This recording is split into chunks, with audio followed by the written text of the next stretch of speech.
So I think let's get started. Let's start with Edmund first.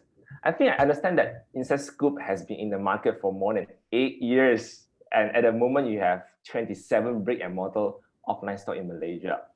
Can you share with us, how did you successfully maintain your offline stores while venturing into e-commerce? Can you share with us your journey to online?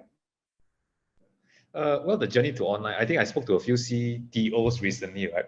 They were saying that the biggest change, the single biggest change to technology is not some fancy CTO or some fancy technical guy sitting in the back office, right? It's actually COVID.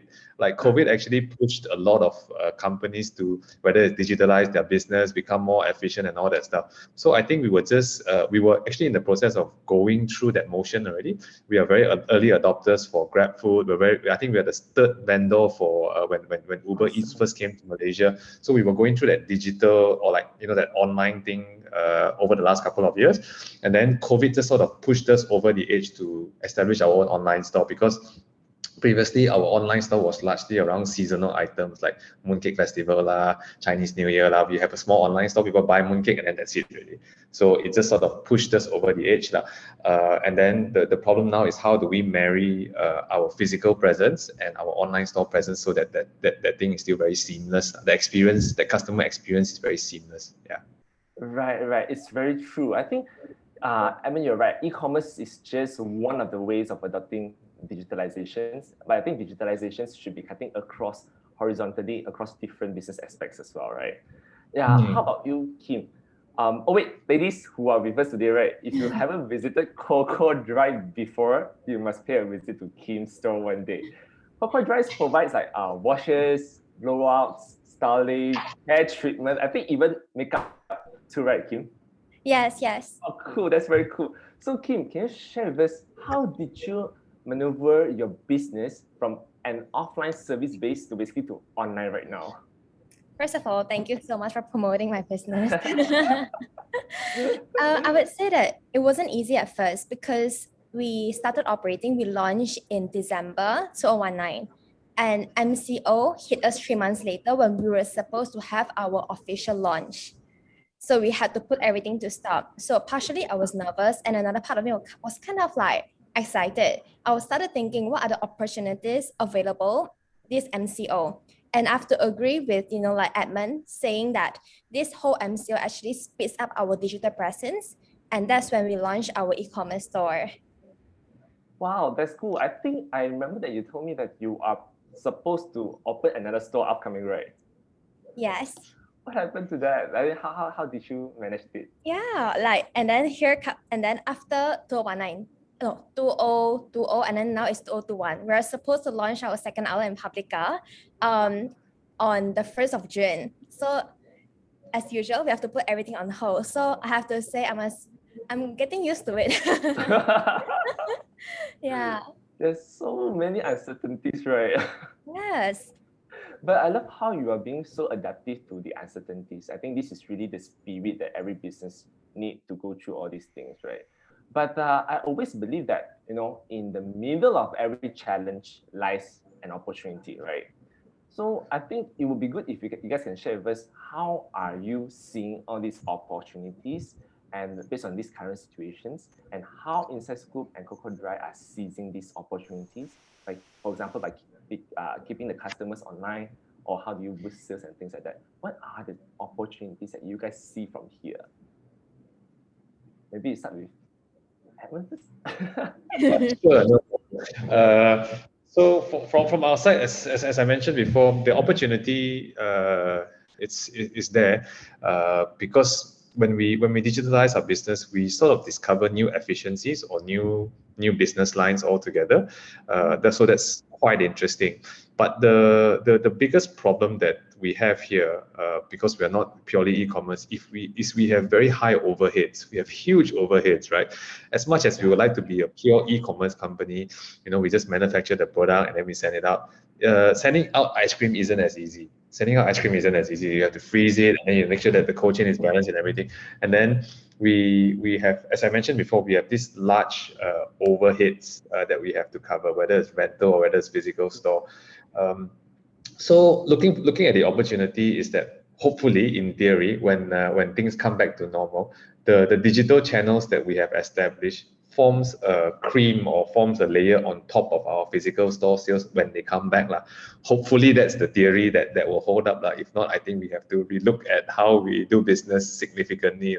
So that new stream of revenue sort of helps us through this period, hopefully. It doesn't help us for everything, it helps us through this period, but hopefully it will continue to stay after things return to be a bit more normal and form a new stream of revenue for us. And then as we continue to go through this journey, we're also learning things like Facebook marketing, digital, e-commerce fulfillment, all that sort of stuff. Those are quite interesting learning curves that puts the thought process in the team. So I'm quite happy with that. Right. So basically, Inside Scoop, I think there's a lot of digital marketing efforts as well during this period of time to be exposed and have the appearance during this tough time, right? Yeah, that's right. That's very crucial. Couldn't agree more. I think, how about you, Kim? What are the opportunities that you see here, and then that would be, useful for the rest who are listening with us today?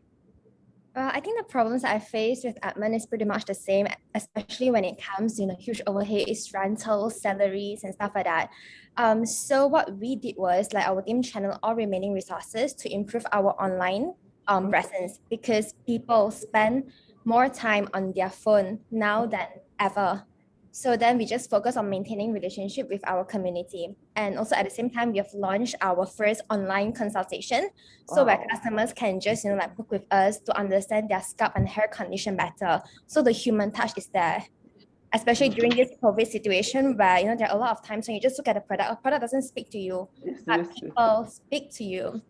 And at the same time, we also push up a lot of educational content. So, they know more about their scalp and hair, and that actually builds trust between us and also our community out there. And it's okay that you don't reap the fruits right away. They may not purchase right away, but I would say that you need to think in a bigger picture. So just at the first MCO, okay, I would say some of them bought, some of them didn't. But once MCO was lifted, because of the seeds that we planted, because of, the awareness of Cocodry in their head, we were fully booked until December as a service-based industry until the case started rising again. Wow, that's awesome. Yes. How do customers think about online consultation for beauty products? That's quite interesting to me. So first of all, I don't use any beauty products, as you can see. Yes. Zero. How do customers react to that? Because past year, I think of it as the makeup counter. I brush your face for you, I comb your hair for you. That one has to be done. So if I comb my own hair while talking to you, do you charge people for it, for example? No, it's actually a free online consultation, and then we actually tap into, because when it comes to hair care and scalp care, unlike skincare, a lot of people don't know much about it. So that's actually an untapped opportunity for us. So even when it comes to scalp problems, you have your hair loss problem, dandruff issue, and you just don't know what to do. You have no one to speak to except Googling. So when there's someone, who is professional in those fields speaking to you, so the conversion would actually be higher. So that's how it actually works. Makeup, not so much. I'm a customer. I use the same soap on my hair to top to bottom, most of the time. Sometimes I use my wife's shampoo, and that's about it. Yeah. True. This how Kim gets the business, the ladies who are really taking good care of their skin and the hair and things like that. But it's really true. I think, Kim, you have a really good point about human touch part. I think this is really the great time to connect with your customers and show your value during this period of time. And then if you are listening, and those who are listening in this session, right, and then been wondering, how do I get more sales and things like that? I think it will be good if you can actually try to reconnect with your old and existing customers, or maybe like what Kim said, education content, keep engagement and things like that. This might be a way to stand out from the others with stronger, I think it's about brand attachment again. So how about you, Edmund? How do you keep this human touch? Or I would say, how do you continue to bring your happiness from offline to online? Yeah, so hopefully the experience when you drop us a message, or when you drop us a PM, or you give us a call, is exactly the same as in-store. Basically, go the extra mile, wow the customer with that phone call, wow that customer, pick up the phone and surprise that customer. Whether it's a personalized message when we deliver the ice cream to you, or whether it's a fairly conversational sale. Like, when people WhatsApp you, it's not like, hey, this is the menu, order, and then like get lost, right? It's like very conversational. Or what do you like? What's the occasion? Can I suggest you something else that makes sense for you, as opposed to very transactional? So that's quite important to us. That like don't make it a transaction, right? Don't make it a transaction. Make it an experience. Still continue to make it an experience, and that's the same thing that we have in our physical store, lah. So that's the first thing that we continue to do. Then the second part is also content, just to remind people what we do here. We sort of shifted our content to a lot of behind the scenes to let people know what really goes on with us, and then show a bit of relatability to our brand, because we actually make all the cakes, all the ice cream by hand, right? So we find that to be quite a good point of interaction between us and the customers. That's really awesome. I saw this one post you posted lately on Instagram, that there was one customer who is from Penang, that basically your staff is basically attended to the customers and then arrange a special delivery to the friends, right? Correct. That's really awesome. I mean, it's really the time to actually put the customers first, really connect with them and being personalized. Yeah, I really love it. I think, Edmund, your Insights Group will have all this handwritten message on all the delivery, the thing. Yeah, that's awesome. So I think before we move to the next sessions, I think I have one thing that I wish to actually get from you guys, right? What would be the one to do things and one not to do things when it comes to e-commerce, and especially during this period of time? Let's start with Kim first. How about you, Kim? Wow, how do I choose? There are so many.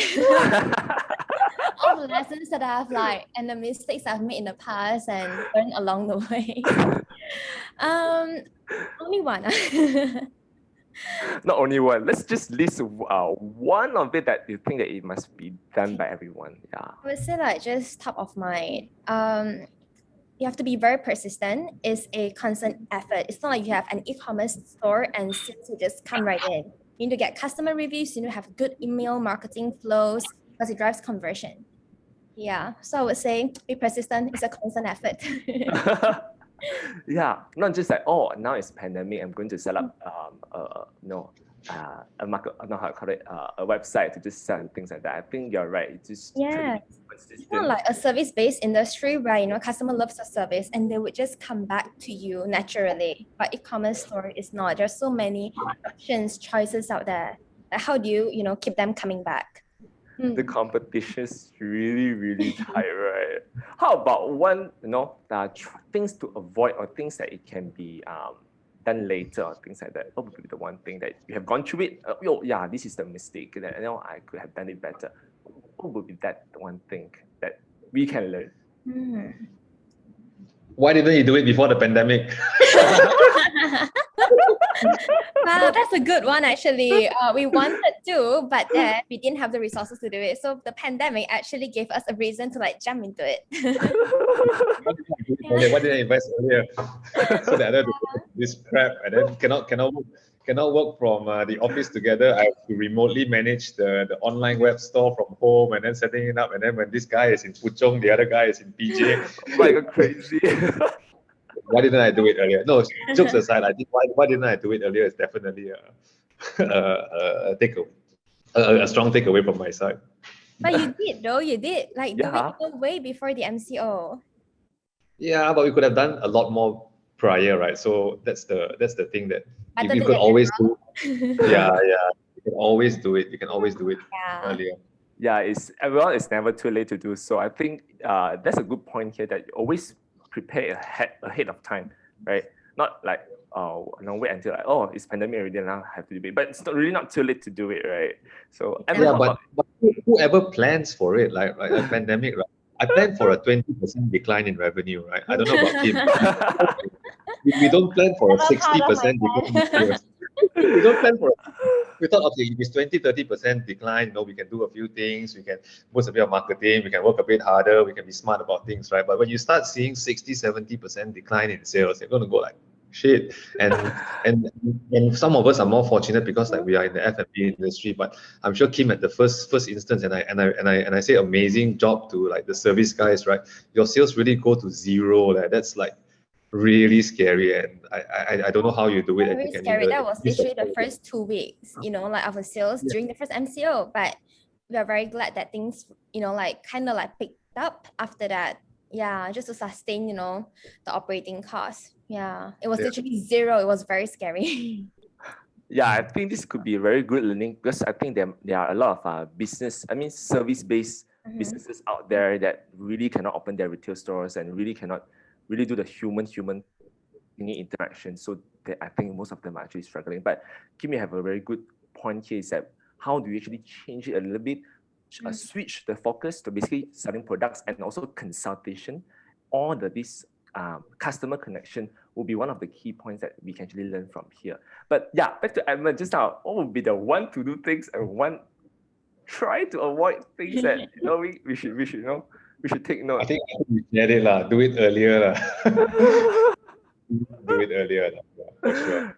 Right. I think also for Inside Scoop also it's really more towards the human, like again the happiness that you bring when people visit your stores and environment, the hospitality. The experience, yeah. The experience is something that is very hard for us to replicate. Because going to an ice cream shop, in theory, you get almost the same product if you have ice cream in your freezer, right? But it's the act of actually, hey, you want to go for a quick ice cream, you call your friend, you go down there, then you sit outside the shop for 15 minutes, you eat, you catch up for a while. It's not like going to bar for a drink. You go for a quick ice cream and then you like catch up for a bit and then you head off. That experience, that togetherness is very hard to replicate for us now.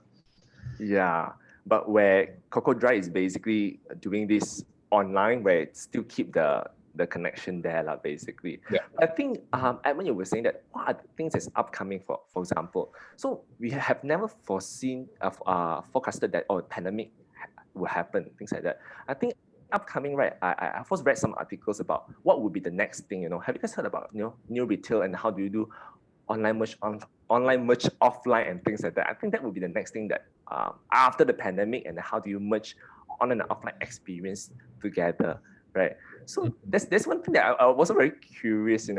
I think a lot of people who are with us today, they have retail stores, and then what would be your advice, in terms of balancing between e-commerce and retail store? I think I have also heard some of the businesses would say, "Oh no, Wintson, I think I plan to actually close down my retail and things like that." So what would be your, how should we balance these two things? What do you guys think? Not closing down because I have just make sure the cash flow is there.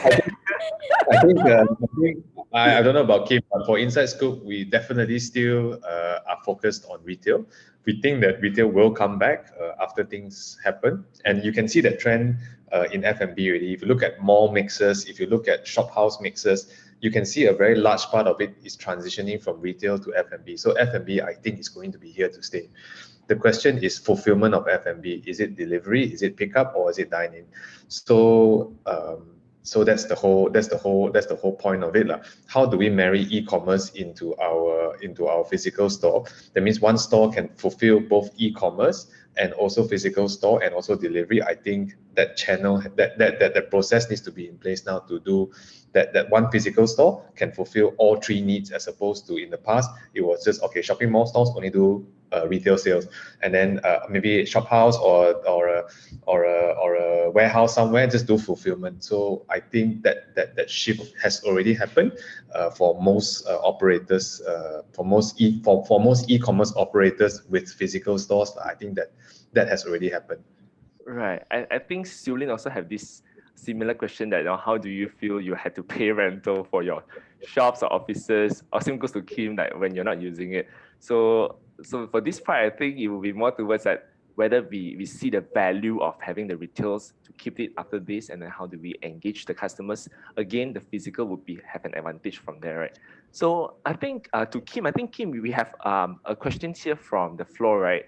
To Kim, for after COVID or MCO, as a service-based industry, which previously is based on face-to-face service, how do you think about the future trend? Would you focus back offline or continue into online model? Okay, I think this is similar. So maybe Kim, you want to take it? Sure. Definitely focusing on both, because I think that, okay, in terms of e-commerce, you are tapping into, like selling products, and you can even reach even more people out there people who are out of Malaysia, people from other states. So that will continue to be our focus. And on the other hand, when it comes to physical store is where you have the human touches, because we're a service-based industry after all. And people's urge of, like getting pampered, being taken care of after the whole COVID situation is even higher. And we have actually gone through that before. And that's also the reason why I believe that we will fully book, for the whole 6 months after the first MCO was lifted. Yeah. So I would say we'll continue to focus, point our energy into these two chunks, and both are going to bring in, revenue. Yep, truly, it's very true. It's more towards complementing each other instead of cannibalizing each other, right? So they work well together. It's not that it would wrap away my offline sales, but really, it would work amazing together. Like when you look at a shampoo, like a conditioner online, you can't try it, you can't smell it, but when you visit a store, you can feel it, you can touch it, you can smell it. So it's a totally different experience altogether. Yeah. Oh, Edmund, we have one question here also. How you forecast on the trend after COVID? Wow, you have to be a forecaster really. The trends. The business model and also the business model of offline and online. So we actually have two data points now, because MCO 1.0, then there was a reopening, MCO 2.0, then there was a reopening. So similar to what Kim said, every time the economy or the things open up, we actually did see pickup in sales after the economy reopened. People were willing to go out, and the experience is still there. So that's why we are still fairly confident on retail post-pandemic. The question is, how do we make sure that the technicals that you build on your e-commerce side relative to your overall retail operations, how does it complement each other, and how do you continue to leverage on each other? So I know that there are some, as you mentioned, some very advanced economies or some very advanced brands. They just so like, okay, I just do an experiential shop. You go in, you cannot even buy anything. You want to buy anything, just go to my e-commerce store and buy. This one is just for you to look and feel. I don't think F&B, we have gone down that route yet. Maybe some retail has. But we still see F&B as a place for people to come together, to experience things together. Because if you have an ice cream at home alone, it's quite different from when you go out to buy an ice cream, or when you go and purchase something, or you go and dine out in a restaurant. So the experience is still what people crave for, that connection with people, right? Same, I at least for me, like a hairdresser, I can in theory just shave my head bald at home, but sometimes people just shave. They just go to a barber to get it shaved as well, right? I think it's that connection that is still quite important. So e-commerce is good from a fulfillment standpoint, but from a personal standpoint, I still think that human element is still very important. Totally agree with you. I have heard this quote also. Physical stores, you bring people to your heart, but that would be the part. For online store, more towards sales, but physically, you be more towards bringing them to your heart and things like that. Yeah. It's very true, because even for a lot of online-based business, they would even have, like pop-ups every now and then, glossy, just to create that human touch physically with their customers and their raving fans. Right. Okay. And then Mazuki here, there's a question here. May I know how service sector could integrate into e-commerce, and is it hard to sustain? I think for service sector, I think Kim might be a good person to actually answer this. Okay, I think when it comes to service sector, integrating into e-commerce, it is a little bit difficult. It really depends on whether we're selling services online or we're selling products. I would say selling products isn't hard, and having a physical store actually complements the products that you are selling as well. But in terms of selling services, so for example, I think when it comes to like P-Life, they actually prepare this, or prepare your own bubble milk tea kit at home. So even for service-based industry, you can even prepare something like hair treatment, scalp treatment, DIY at home, and sell the kit to customers. So this is another approach that we can take. So I wouldn't say that it is hard to sustain, but we constantly need to come up with something new, something creative to continue to connect with our customers. Right. The customer connection is really the point here, Right. And then I have Tham asking about how branding works differently during COVID-19. Branding. Inside Scoop, we have a very strong branding here. I thank you for saying so, because sometimes we don't feel that our branding is that strong. But for us, our brand voice is about being very genuine, about giving people the inside scoop to a good scoop of ice cream. So we continue to play up that part, not just during this pandemic, maybe a bit more so during this pandemic because the girls have more time on their hands. I think, at least that's what I feel. They sit at home, they do nothing, right? Like, the boss is here, but it's more of like the realigning that purpose is quite. I think it's a good chance for us to realign that purpose when it comes to branding, like to remind ourselves what is important and what is not important.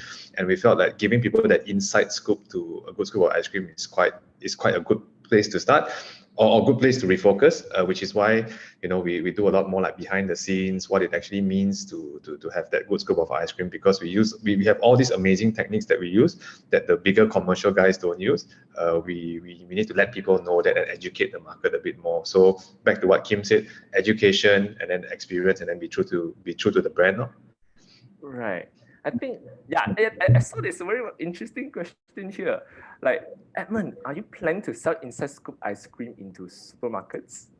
Especially those selling ice just about an answer to that. Short answer is that it'll be great if we have that, but our products are not made to last on the supermarket shelves that long. So our product, because it's natural, we don't put preservatives, there's very little stabilizers, we don't do certain techniques that actually make it shelf stable, supermarket shelf stable.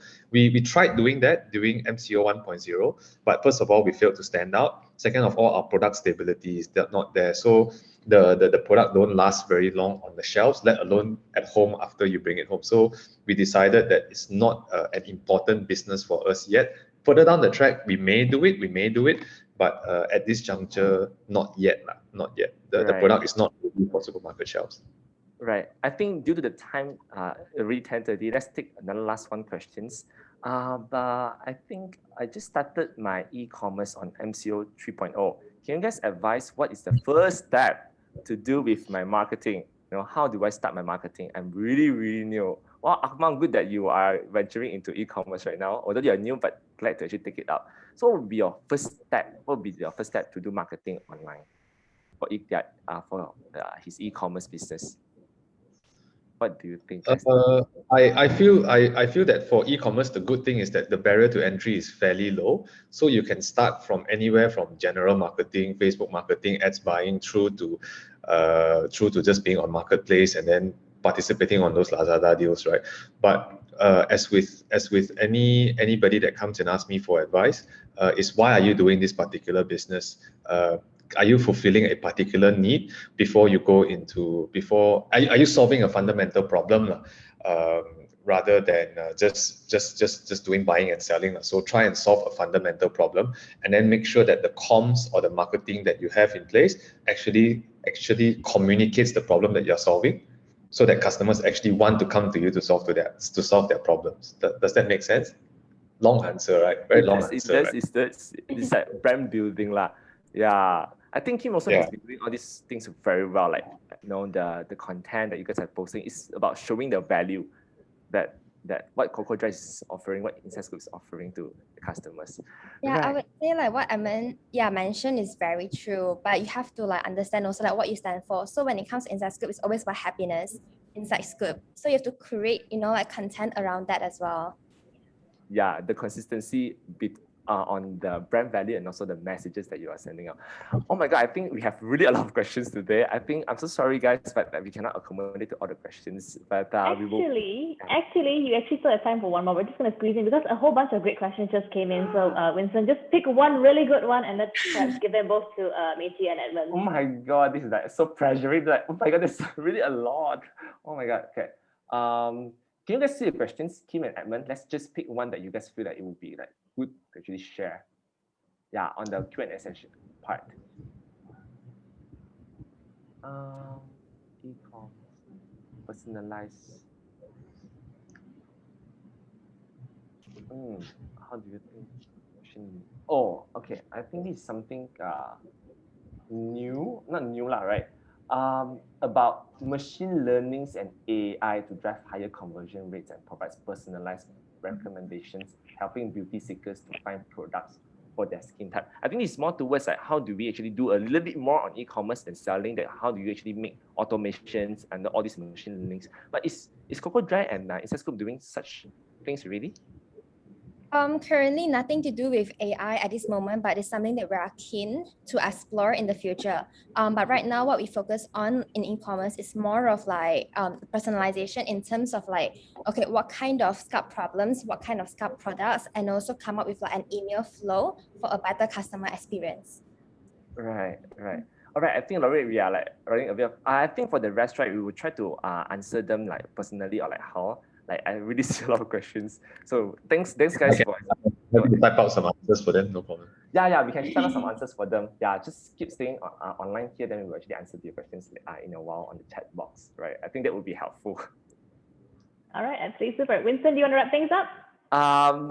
Yeah, a quick one. Basically, I think again, thanks Kim and Edmund for being with us today. It's really awesome to actually hear your stories and how you actually. I think one of the key points will be like, how do you keep your customers engaged during this period of time? I think this is really one of the key learnings that we can see here. Instead of just being like going all out, like all fighting in terms of price and stuff things, it's more towards that part. Yeah. So anything else like Kim and Edmund want to add on? Cool. Thanks, guys. Right. All right, absolutely super. Wintson, a job well done as usual. Now, of course, Chee and Edmund, if you guys want to stay on for the rest of the session today, please do so. We're more than happy to accommodate you and to have you here with us at eCommerce Fest 2021. You guys, let's give them a virtual round of applause. Thank you so much for being here on behalf of Inside Scoop and Cocodry. Thank you so much for this panel. It has been absolutely wonderful to see all of you virtually, and hopefully we'll see you guys in person soon. Take care and stay safe. Bye, everyone. Bye. Exabytes. Grow your business online.